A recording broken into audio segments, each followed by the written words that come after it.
Good morning, good afternoon, good evening, good night. You was probably wondering why we didn't have our podcast last Saturday. Just a little bit of a short story. I ended up A&E with blood clots on the lungs, and I've been diagnosed with diabetes. Do not know what type it is yet. So bear with me, still struggling to breathe, but I am joined by Miss Diane and Miss Callie to hopefully nurse me through this. I'm not 100%, but let's get this show on the road. So, wherever you are in the world, good morning, good afternoon, good evening, good night. Welcome to Gillingham vs Bradford City pre-match chat live. And now we have a bit more information on referees and stuff. So the referee for tomorrow's game is Scott Jackson. He has had 3 appearances in the EFL Trophy. He's given out 12 yellow cards. In League One, he's given out in League One. He's had 3 appearances, giving out 12 yellow cards. League Two, he's had 7 appearances. He's given out 31 yellow cards and 1 red card. FA Cup, 1 appearance, 7 yellow cards. EFL Cup, he's given 1 appearance and 2 yellow cards. Should be a good game tomorrow. Also, we are joined by Gills in the Blood. I were on his podcast the other day. So, Miss Callie, Miss Diane, welcome. How are you two? Good, Johnny. Good to see you back. Struggling, but I'm here. Well, us women can talk for England, so crack on. Yeah, we can, can't we? At least I'm better than I was last week as well. I think we've all had some sort of illness, haven't we, last few weeks? We have. I tell you what, our glass Salford were cancelled because I was feeling really crap that day. Yeah, it's bonus, isn't it? I mean, a lot of people, I think, were ill when that was on, so that's a bit of a bonus. But now they've decided to rearrange it, haven't they, to 23rd of Jan? Yeah. Yeah, definitely. Right, so before I'm just going to invite Gills in the Blood before he speaks. So we'll just look at a couple of past results. There's absolutely loads of them, so I'm just going to go from 2019. So in 2019, Bradford drew 1-1. Same again, 2019 in February, we won 2-0. 22nd of April, 2-2, and then we've got the game tomorrow. So I just want to head over to Gills in the Blood and just basically get his perspective from the Gillingham. Good evening, everyone. You okay? Can you hear me? Yep, you're coming in loud and clear. Good. One correction, it's Gills in the Blood. Sorry, it's a soft G like the football club. Sorry, I can't read all right. That's all right. Yeah, it should be. I mean, like you say, you came onto our preview show on Wednesday, so if no one's checked that out yet from a Bradford point of view, please feel free to head over to my YouTube channel and have a look. And if you want to subscribe, thank you very much. It's a shameless plug, but yeah, I think it'd be a good game. I understand that Bradford have picked up in recent weeks. Ironically, it'd be the second time I think that Graham Alexander's been to Priestfield this season already. He's been beaten once. That was with MK Dons back at the start of October. That was ironically the first game after we'd sacked Neil Harris. I think Graham's probably more suited to Bradford than he was suited to the job at MK, based on sort of styles of play and that type of thing. But from our point of view, the home form's been good. I think we've won 3 on the bounce now, League and Cup. We've only conceded once in them trio of games, so I'm confident going into the game that if we play as we did certainly against Charlton, and definitely the second half against Salford City a few weeks ago, then I think we'll have enough to win the game. But we know that with a side that's got Andy Cook in it, you can't be thinking you're just going to turn up and roll over and win 3 points. So it's going to be a tough game. We know that. There's still plenty of time in the season for both sides to push into the top 7 and potentially higher. But we're playing well at home, and we're starting to see signs of what Stephen Clements wants us to do now. And I think it's a key period for a lot of teams, isn't it? I think we all sort of play 5 games in 20 days or something like that. So it's a key time for everyone. But yeah, looking forward to it. And yeah, would back us to win, definitely. So currently looking at the league table, Gillingham are 8th.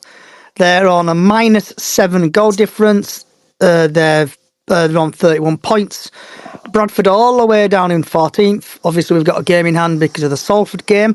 -3, 26 points. So who is your, who should Bradford City look out for tomorrow?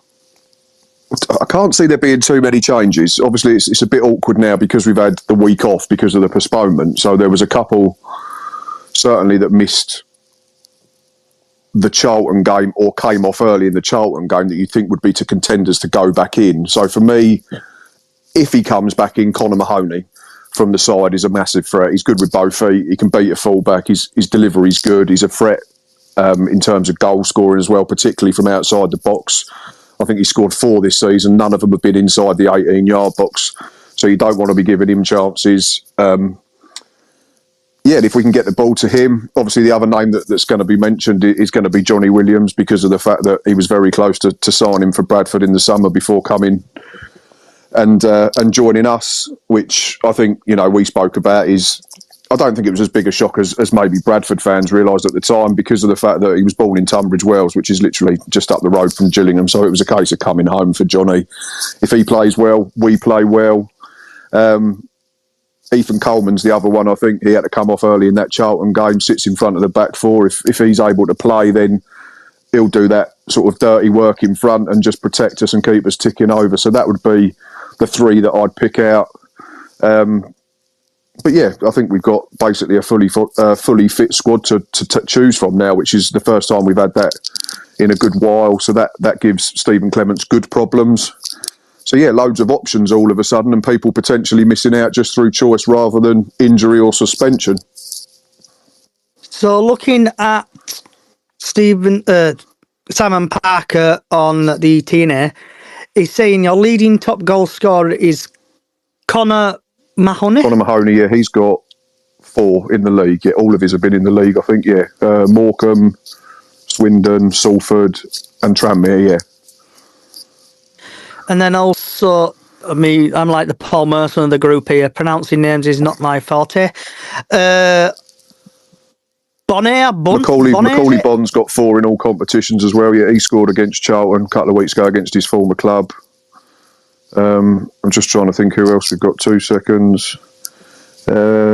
He's got 4. Mahoney's got 4, and then we've got a trio of players on 3. Robbie McKenzie, Ashley Naderzan, and Tom Nichols are all on 3. So, we don't score loads. Weirdly, I think we're the only team in the division that's not got to 20 league goals yet, which is staggering in itself, and it sort of understand why we've got a -7 goal difference despite being only outside the playoffs on goal difference. So, but at the same time, if you look at the positive, if that starts clicking more consistently, and there have been signs of that under Clements, like I say, 3 goals against Salford, 2 against Charlton, ground out a winner against Wimbledon, went to Hereford in the cup and scored twice. If we can get it right at that end of the pitch, then I think we'll be absolutely fine. So looking at your past results, you beat Charlton 2-0 at home. Wimbledon, you won 1-0 at home. Tranmere, you lost 3-1. And Salford, you won 3-1. So you've got a bit of, after the Salford game, obviously you've got a bit of momentum, aren't you, going through now because you won that game? Yeah, Tranmere was disappointing. We just didn't turn up. I mean, we had more of the ball and we got into good areas, but we were wasteful, and then we switched off 3 times. So you get punished if you give sides chances at this level. But yeah, aside from that, like I say, the other 3 performances, Salford, Charlton and Wimbledon, have all been at home. There's 2 clean sheets in there, which is why I'm quite confident going into tomorrow's game. Like I say, I don't expect us to just turn up and claim the points. We're going to have to work hard and win our battles and that type of thing, all the old cliches. But yeah, I'm fairly confident that if we play as well as we can do, then we should have enough to get over the line.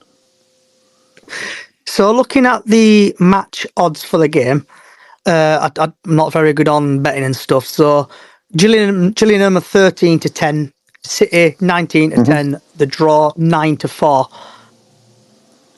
So who does that mean? Who's favourites for the winning Gillingham game? are favourites slightly. Then for £10 you'd get 13 back, whereas you'd get 19 back for your tenner for for Bradford. So there's not a lot in it, and there's not a lot in it between the 2 wins or the draw as well. So I think the bookmakers are being fairly cautious because, like we said, Bradford have picked up in the last 2. You've kept clean sheets in back-to-back games, haven't you? I think against Forest Green and Accrington. Andy Cook starting to play well. So yeah, it'll be it won't be. We're not going to turn up and thrash you, and I don't think you'll turn up and thrash us. It'll be a proper League 2 game with 2 teams hopefully having a go at trying to win it, I think. And also saying last time the sides met, Andy Cook scored City's goal of the season in a 2-0 win at Preetsfield Stadium in February. Yeah, that was the one where he nicked it on the halfway line, wasn't it? And then skipped round the other centre half and lofted it over our keeper. Yeah, I remember it well. Thanks for bringing it up. Sorry. Bit of City news as well. Ash Taylor's still suspended after he picked up his red card. Right, Mr. Owen, I see you've been waiting for a while. Are you still there, Owen? Hi, Johnny, you all right? Getting there, bud. Struggling, but I'm fighting it. I'm battling it. I'm not at the game tomorrow, but I'll be watching it on iFollow. Fucking hell. It'd be weird without you being at a game. You haven't missed one this season, I don't think. I know. I've been trying to go, but Mum and Dad are just saying, nope, stay at home. Don't risk it. I'm risking it. I'm driving down tomorrow. Are you going down with? Are you driving down? You going coach? Yeah, I'm driving down. Just me and my pal are going. Just two. We try to get more people, but people got a lot on. It's nearly Christmas, isn't it? So people are working, etc. Yeah. Johnny, I'll FaceTime you, Johnny, when I get there. Don't worry. I'll give you your fix.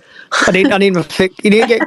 I need a Bovril as well, Cal. I need a Bovril. Yeah, I'll take a picture of a Bovril for you. Don't worry. Sally, can you get you my fix of Harry Lewis, please? Yes, Thank that's noted. It's on the list. It's like Owen would say, that it feels really weird for me. Like Callie and Diane know, I rarely miss games. I'm not going to lie, but I was actually doing cartwheels in Airedale Hospital on Saturday when I found out the game actually did get postponed because I'm not missing it. Yeah, I know it's been rearranged. Here we go. So, Mr. Tony, how are you today? Are you there, Tone? Are you there, Tony? Good evening. Here he is. Here he is. There he is. Are you looking forward to the game tomorrow, Tone? Yes, I am. Are you going, Tony? Are you on coach? No. I've just come back from Lanzarote, haven't I? And I'm going to Egypt in January. Who am I supposed to wind up on the way down? I've got 3 hours of people winding up to do. Ah, well. Typical. I'm sorry I can't grace you with my presence. But Lanzarote were a bit... I spent more than what I thought I was going to do. Oh dear. Oh dear. Was you remortgaging the house, Tone? No. No, I didn't go overboard, but it was a toss-up between spending a bit of money or going to Gillingham, and Lanzarote was a no-brainer, really. Lanzarote won all day long. So, no, I mean, I have been. I went, when was it? Gary Jones scored 2000 and... I think Gary Jones scored direct from a corner, actually. Do you reckon we've got a chance of beating Gillingham tomorrow? Yes. Or do you think it's to be a really tough game? No, I think it will be tough because they're not a bad home side of Gillingham, but I'm hoping Patterson starts tomorrow because against Liverpool, when he come on, he looked pretty good. And I would go with the same side that started against Liverpool in the Bristol Street Motors Cup, because I think. Do we think Patterson will be on bench tomorrow? Then do you think he'll put him on bench? Possibly, I would start him personally. Yeah, I would, especially if Cook is getting back to form as well. That'd be a mean between the two of them. Because Smith and Cookie looked really good against Liverpool. I mean, I know we're only playing kids, and you can only beat what's put in front of you. That'd be different than playing. And cup games are what happens on the day, aren't they? Well, that's it. That's it. Yeah. But that would be my team to start, and maybe put Doyle instead of Lewis because I thought Lewis were a crap. Not saying a word. Diane's rattling now. You've got Diane rattling. He always rattles me. Diane, he's got a thing about goalies. He just doesn't like any of them. I know. I used to be with myself, and that's why. Oh, is that why? Because you used to let goals in. Oh, let me fair share in there. Yeah. Harry letting him for a bit. You what? Harry's not letting him for a bit. I love Harry, to be fair. So do I. It was just that other clown that we used to have. Shut her up. Richard O'Donnell. Tony, you like rattling Diane and Callie, don't you? You mentioning Harry Lewis, you mentioning other Rod. Let's You won't make it on Johnny. that coach at this rate. Let's be honest, Johnny. Richard O'Donnell couldn't catch a cold, never mind what else. That's fair, to be honest. We've had quite a few conversations, me and Tony, on that coach, haven't we, Tony? Yes, we have.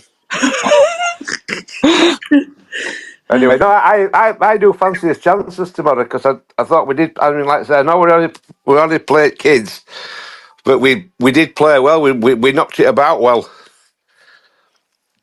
Do we think the rest has done them good? You know, we're not playing on Saturday. Do we think it will have done? Help? Yeah. Yeah, I do as well. I think it will have done because, to be fair, I mean, them kids from Liverpool, they were like whippets. You know, they weren't sluggish. They did cause City some problems at times, but definitely did. But when kids, like say, they're only kids and 4-0, fair enough, yeah. But they were there to be beaten, and you can only beat what's put in front of you. Yeah. So I mean, I think it'd be tough. I think it'd be 2-1 either way, but I just think City might just nick it. So according to Simon Parker, he thinks the team will be Harry Lewis, Halliday, Matty Platt, Sam Stubbs, Kelly, Richardson, Smallwood, Gilliard, Walker, Smith, Cook, with Chapman, Peyton, Oddor, Patterson, Oliver, Tomkinson, and Doyle on the bench. So would you be happy if the same team with that like that? Yeah. I'd like Tomkinson to start. He were class against Liverpool. Yeah, he were quite good. I like to look at him every time I see him. He just seems like he could be someone who could replace Critchlow, which for me, we haven't found yet. He was phenomenal last season. Exactly. Can I just ask, is he the one that's been playing the international games for America? Yeah. I'm just checking I've got right. He is in the Critchlow mould, to be fair. Yeah, just a quick defender who's just confident in his own ability. That's just what it is, really. And he's got pace. Yeah, I think that's what we lack in the back three. I think, especially, as much as I love Stubbs, this season I think he's just been caught out quite a lot with pace. So do you think he'll stick with the same formation, because now they've not played, have they, in a week, so they should be raring to go and they should have done well in training? I'd definitely go for the same system, yeah. I think Alexander's kind of got it spot on. He had a bit of a blip first 2 games, but we played two fairly decent sides. To be fair, whereas Barrow, I think Barrow were third and not Scoutney or fourth now, and they were his first 2 games, so he did get pretty unlucky in that aspect. And we played Accrington since and Forest Green, and that system of 5 or 3 back, whatever you call it, just seemed to work for us. Yeah, so looking at the table currently then, so we're 14th on 26 points, 26, 27, 28, 29. So if we win, we could probably nip up to, goal difference wise, 11th, 10th or 9th goal difference wise if we win. Also, I'd like to get people's thoughts on Swindon as well. I know we're going a little bit off topic, but Swindon have been, I think, told off, or they're in trouble due to spending and stuff. So what's people's thoughts on them might get a points deduction or a fine? I hope we get a points deduction because it just might help us out. But I think once we plug on Jake Young and MK plug on Dan Kemp, I think their season's done for me anyway. So That's Definitely. Fair point. Yep, fair point. Owen, forgot about that, Tom Kemp. yeah, if we could maybe, I know. Look, I think midfield's actually our strong point. To be fair, we've got a lot of good players, but if we could maybe nick that Kemp, I'd absolutely love him. I think every time he's played City, he's been a good player. Him. Do you think there'll be a lot of movement then in January, Owen? Do you think quite a lot of players will be going and coming out of City, or do you think he'll just get rid of a few players? Well, he's kind of said, I think he came out and said we won't be adding many players, but that could be pure mind games. You don't know sometimes. I wouldn't trust everything gaffers say press sometimes. If I'm honest, I think looking at it, I'd like maybe if he's not going to start Tomkinson and maybe another centre back. I'd definitely. I'd say get another striker in, but I'd say it's more important that we recall Young and he'd be the striker to help have competition, because with Oliver coming back, we've only just got a bit of competition for them two up top. Yeah, because I hope Oliver does get on the bench tomorrow, to play Gillingham tomorrow. Because having been on the Gills in the Blood podcast, sorry if I'm not pronouncing that correctly, but I had a bet with him, I think, Panda Pop and 25p, I think it was, a big bet that Oliver will probably score tomorrow. He used to play for, didn't we get him? Yeah, he used to play for Gillingham. Yeah. So hopefully, I think he's well thought of there, but I might be completely wrong. I think we best ask Gills in the Blood if he's well thought of or not. Yeah. Well, what was Oliver like at? I've sent him a speaker thing. Hopefully he's still listening. Hopefully he's not nodded off. Here he is.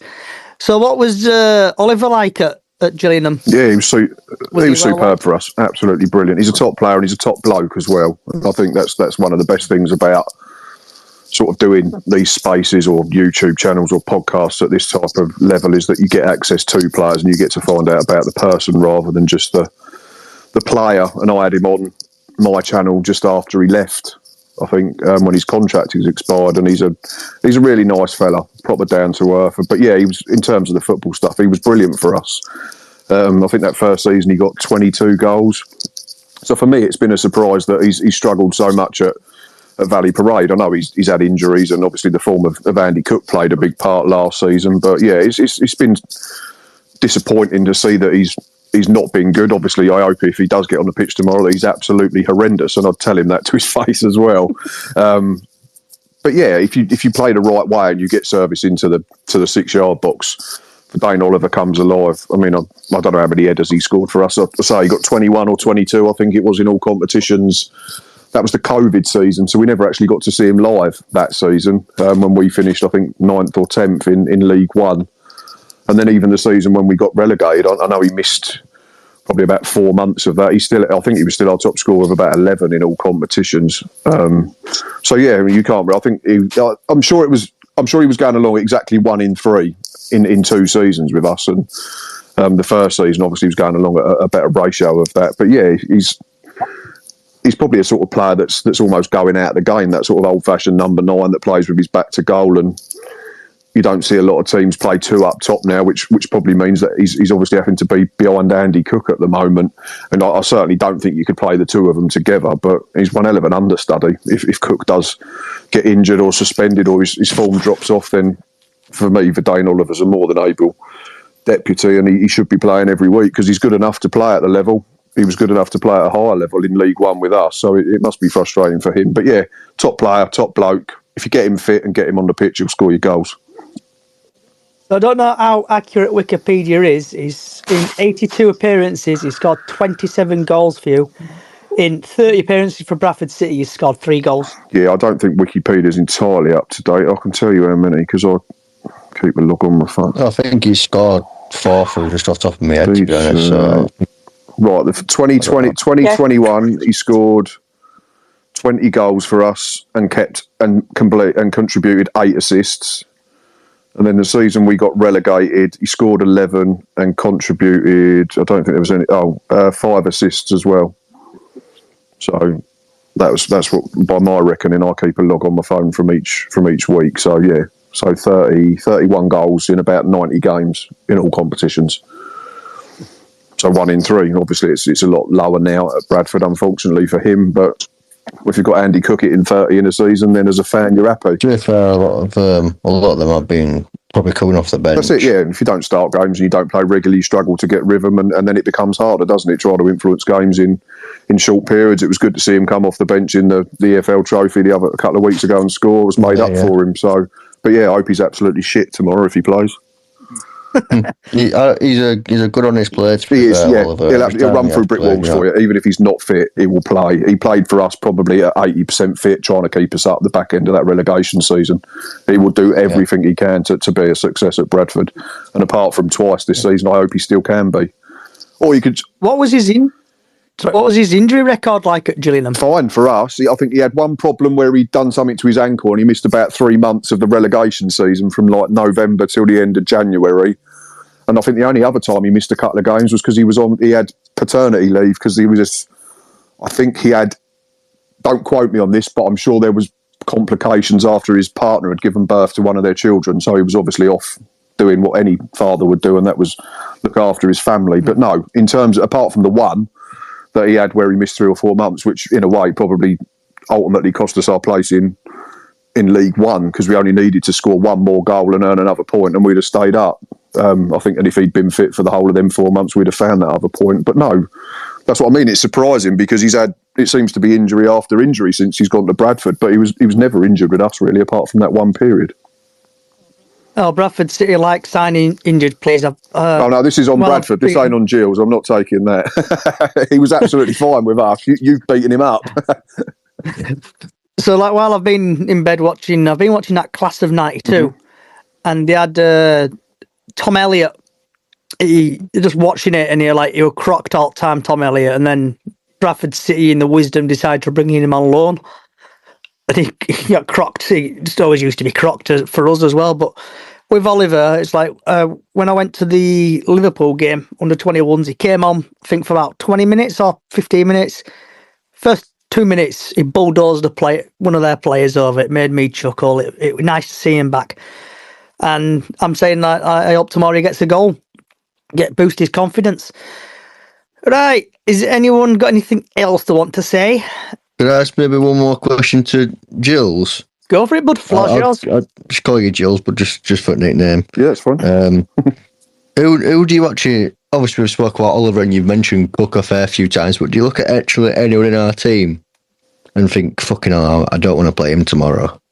I had this chat with Johnny on our match preview, and I said that I think the problem for me with Bradford last season, which was why I could see a drop-off this season, was because, number one, I didn't think Mark Hughes was as good as everybody made out when he took the job.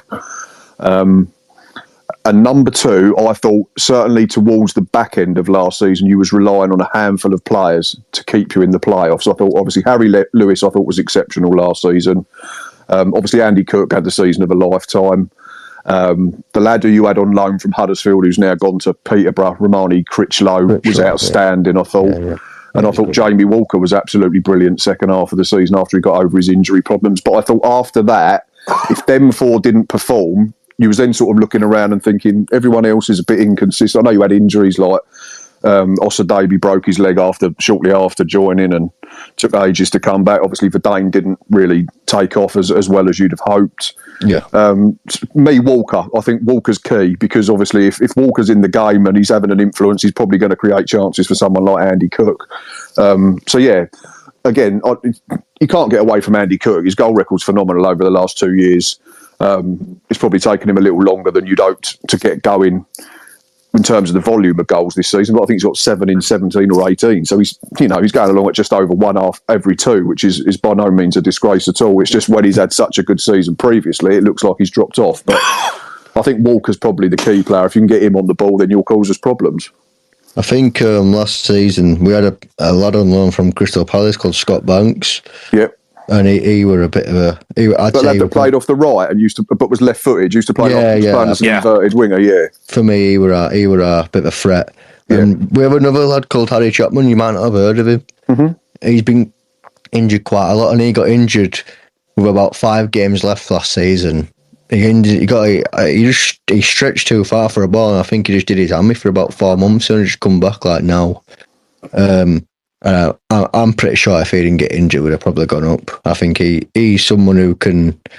I don't think he's the most active player in the world, but on the ball and his pure ability is absolutely brilliant. Oh. So I think he could be a threat if we can get him back fit this season. But it's just a big. That's it. Yeah, it's the trouble with too many, isn't it? I think it's at the end of the day, it's why they're at this level. Of course, they'd be playing League One Championship, wouldn't they? If they were. This is it. This is the chat I have with even with Gills fans. They go, "Oh, he was crap," and you think, "Well, yeah, they're League Two. That's why they throw in a 4 or a 5 out of 10 every so often. If they was 7, 8s, and 9s every week, they wouldn't be playing for Gills or Bradford in League Two. Like you say, they'd be Championship or Premier League if they were that consistent." Yeah, like we just signed Alex Patterson this summer from Harrogate. He did pretty well there. Yep.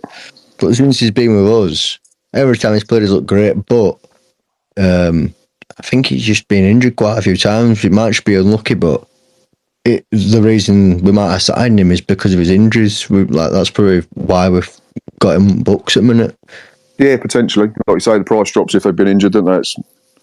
Definitely. And the same for, I know we were going to sign him with that Williams for you boys, isn't he injured quite a bit? Or am I thinking of something else? This is the thing, I don't know where this has come from. I think he had problems earlier in his career, but this was what got... I think a lot of Bradford fans said that to us when we'd signed him. It was probably a bit of banter or a bit of, bitterness because they'd missed out or whatever, but it's...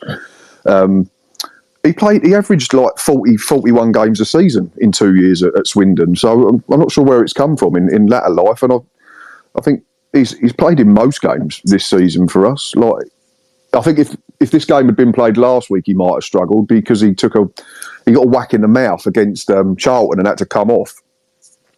But it was purely because of the fact that the physios literally couldn't stem the bleeding from this wound in his mouth. It was just like pissing blood everywhere. And apparently he's had to eat with a straw for like the last 10 days. It's only in the last few days that he's able to eat again. So they've been protecting him in training. But no, he's not missed a lot of football for us. Like, I just think we didn't find the best position for him. I think it was a great signing on paper, but the way Neil Harris set us up, I don't think we was getting the best out of Johnny Williams. Under Neil Harris, we was a functional team that didn't concede loads, didn't score loads. And I think if Johnny Williams to thrive, you have to be a little bit more expansive in possession. And we're starting to see that now. So, yeah. But no, I don't think, I wouldn't say he's been injury prone in the last few seasons. I've certainly not seen anything to indicate. Probably tear hamstring now, you watch tomorrow. Yeah, I think it could just be a myth with sometimes the players. I think it is, yeah, sometimes. And you get a fan base that says something against him because he's left their club and tried to create a story, and people end up running with it. And then, like you say, it almost becomes gospel and Chinese whisper type thing. Yeah, well, like I said, I didn't really look into it, but to my knowledge, I thought it was just a crock, and that's maybe because he was in Premiership, wasn't he? Not long he was ago, at Palace. So we've got our head of academy is Keith Millen, who was caretaker manager at Palace and a coach there for years. So since he sort of took over the interim thing before Clements was appointed, we started to see the best of Johnny Williams because he knows how to play him and he knows how to coach him. We want more sort of numbers with goals and direct assists, but I think the good thing with Williams is he's one of those players that is involved in goals, but earlier in the phase of play. So we might not get the credit in terms of, that's a direct assist. But like the first goal against Charlton was his ball over the top for Jayden Clark, who then squared it for Bond. So he's involved in the goal. Yeah, but so it's like a pre-assist, which is what you want. But I still think there's gears for Johnny to go through, and fingers crossed we start seeing it on a more consistent basis. Yeah, that happens a lot with our boys. We've got a midfielder called Gilead, and he gets turned into a bit, well, not this season as much because I think fans are starting to realise how good he is, but last season especially because he barely got any goals or assists. You get a lot of criticism with Gilly, but if you look at most of goals, 3 or 4 moves before, he but one breaking up play and laying it off to... That's it, and people don't see that in the highlights because they just show the final pass and then the fella finishing it off, and it's... Yeah. So sometimes you have to just go it back a bit, Of course, and rightly so. He's scored you 30 goals last season. He's right. Loads of credit, I'm not taking it away from Cook, you know what I mean? But it's, sometimes you just have to go back a sort of phase in the highlights and you can see, look how important that was. Like the holding midfielder pinched it and set you off and stuff like that, Yeah. How were you feeling over Neil Harris getting sacked? Because to me it came as a massive shock. I couldn't believe it. Like I had a couple, I was sat working that morning, and I think we'd lost at Crewe on the Tuesday night, and then a couple of people sent me a WhatsApp on the Thursday and were like, "Have you heard Harris has been sacked?" And I was like, "Piss off! Like, what are you talking about? Like, don't be daft. We're 8th in the league." Yeah. And then literally an hour later, the statement come out. I still don't get how it was made when we were 8th, because it put a lot of pressure on the new manager. Because you're basically saying to Stephen Clements now, to be successful, you've got to be in the top 7 this season. If promotion was the aim to start with. I could understand the concerns from the fan base in terms of we weren't scoring enough. I get that. Everyone wants to be entertained. People spend their hard-earned money to go and watch football at the weekend as a release from the stresses of life and all that sort of stuff. And you don't want to watch 0-0 and 1-0 all the time. I get that. But I think if Gills had kept Neil Harris and won 20 games 1-0 and we get in the playoffs or get promoted, no one would have batted an eyelid. No. So, because what is the right way to play, in inverted commas? Winning football's the right way for me, isn't it? Like, I totally agree, yeah. League won the first division as it was then, winning 1-0 every week and no one give the shit. So it was a surprise for me, but it's done now. The owners made it was the first decision where the owners made the call and we were like, oh. And we all, don't get me wrong, we was all like, that's ballsy. Like, it's a big decision because they've only been in charge 11 months or 10 months at the time, to sack a manager when we was 4 points off top or whatever it was. And we're further away from that now, but obviously there's an interim period, so you can't really put that on Stephen Clements. But yeah, I was at the time and I still didn't understand the sacking and the timing of it after only 4 defeats. But obviously if Stephen Clements comes in and gets us into the playoffs, then it's the right call, ultimately. So I'm almost surprised at how poor you probably did last season. The second half of the season were pretty strong, but especially the first half of the season, it seemed like we would have been, without the investment and the takeover, we had literally no money. We would have been a National League club. We wouldn't be talking to you tonight. We'd have been a National League club without investment in December last year. We'd have got relegated woefully. We'd have gone by probably February, March. So you backed him then, so I'm surprised, how little time they gave him this season. But yeah, this is it. It's a strange one, because if you break his reign into like 3 sections, we were 10 points adrift in League 2 when he came in, and he took it to the last day and we lost to the champions. So if we'd got something there, we'd have stayed up. First half of last season was horrific. Like, no team should go 23 games and score 6 or 7 league goals. That's inexcusable, and Neil Harris is culpable for that, as well as the players. But there were circumstances surrounding it.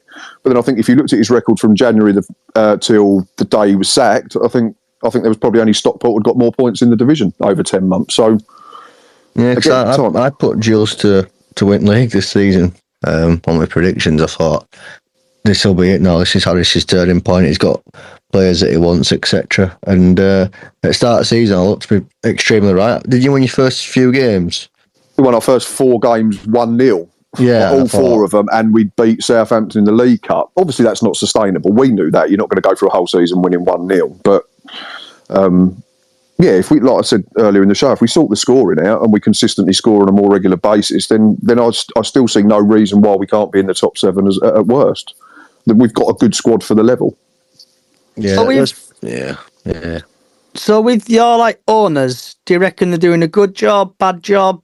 Or are they just trying to get the money out, do you reckon?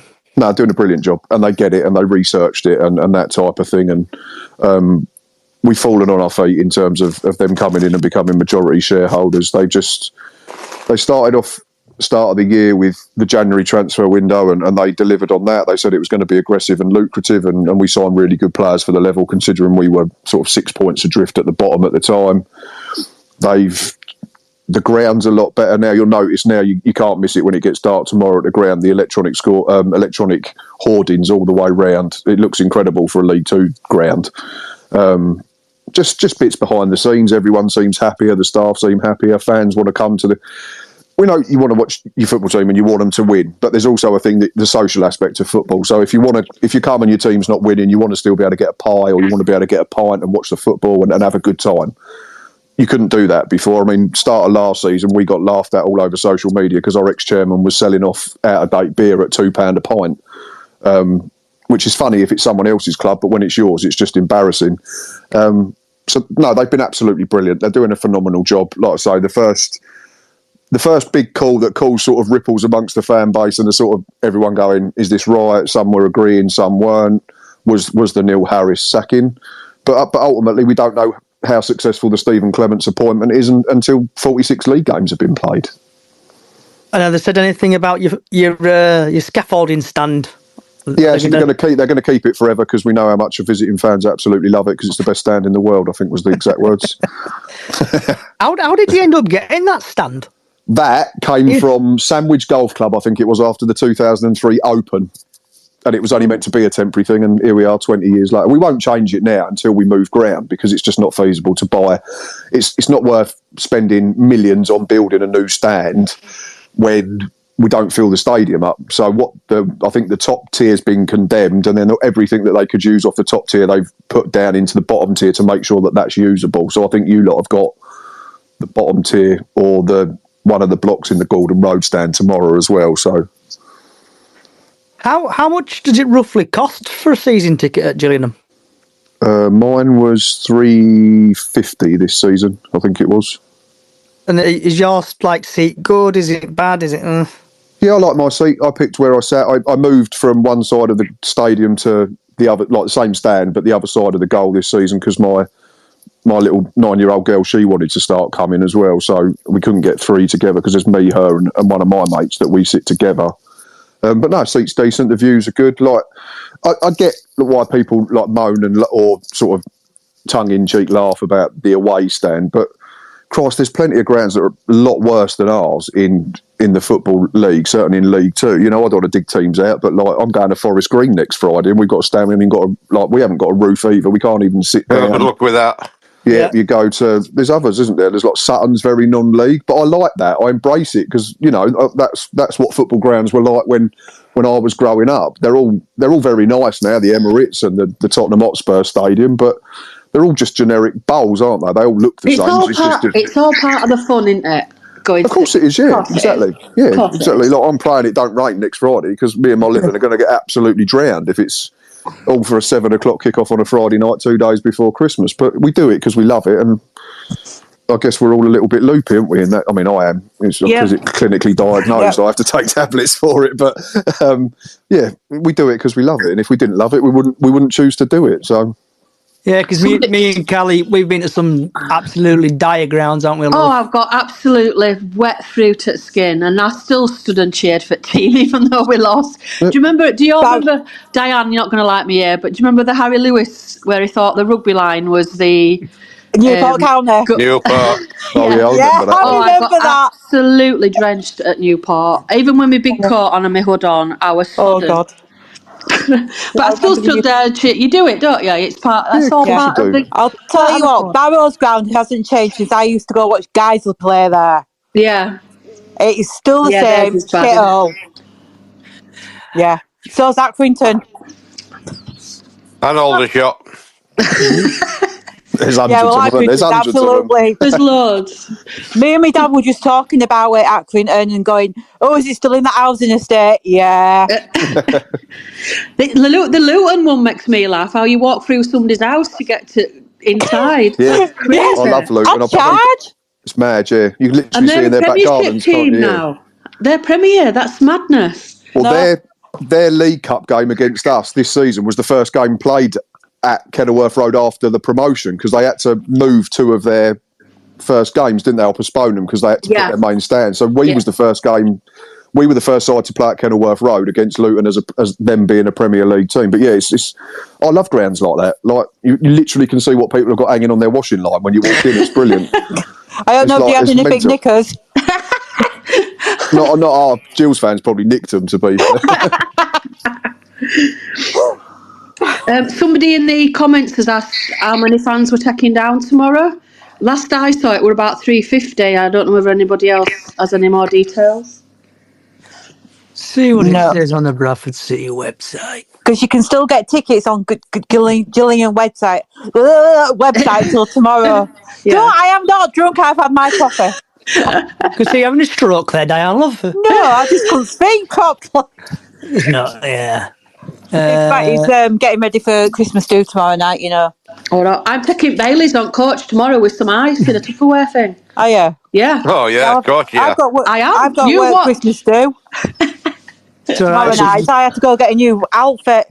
That's a middle class drink, isn't it? For an away day, Bailey's. Christmas.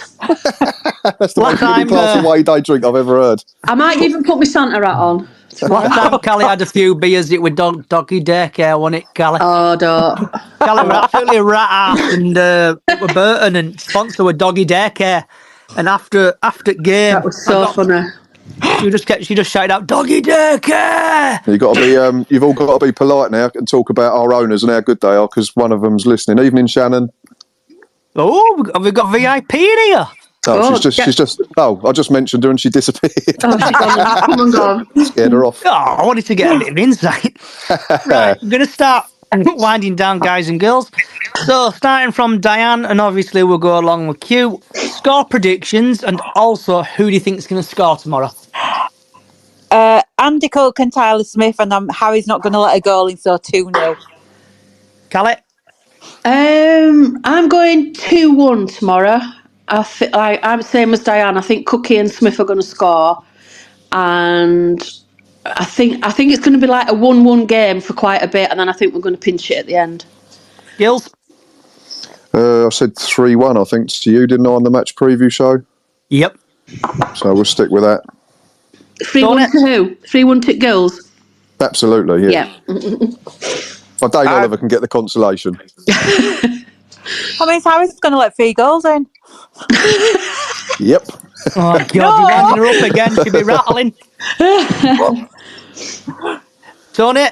I'll go 2-1 City. Andy Cook with them both. And I'm going to say 2-0, and I think I did say Andy Cook and Dane Oliver score, just to keep our friends Gills happy over there. Yeah, because the ex-player always manages to upset the opposition, don't they, usually? Well, you've got 2 ex-players of ours, I think, off the top of my head as well. Who's the second? Oscar Davey. Oh, right. I didn't know that. Yeah, we signed him as a kid when he was a teenager. Justin Edinburgh, the late Justin Edinburgh, God rest his soul, signed him.